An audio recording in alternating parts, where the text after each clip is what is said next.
నమస్కారం ఏటీవీ 360కి స్వాగతం. ముందుగా ప్రధానాంశాలు.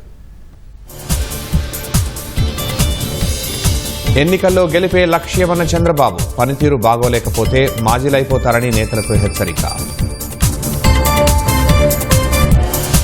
వివేక హత్యపై దర్యాప్తునకు అప్పట్లోనే 2 గంటలు కేటాయించాల్సింది.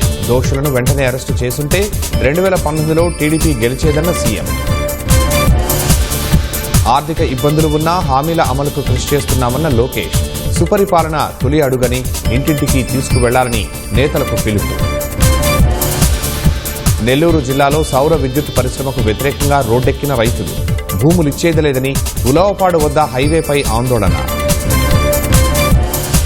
మన్ కీ బాత్లో భద్రాచలం మహిళలపై ప్రధాని ప్రశంసలు. మిల్లెట్లతో బిస్కెట్లు చేసి లండన్కు ఎగుమతి చేస్తున్నారని కితాబు.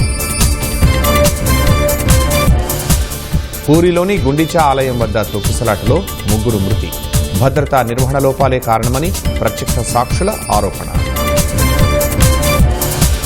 అహ్మదాబాద్ విమాన ప్రమాదంలో దర్యాప్తు వేగవంతం. దుర్ఘటనలో కుట్రకోణంపై దృష్టి పెట్టినట్లు కేంద్రం వెల్లడి.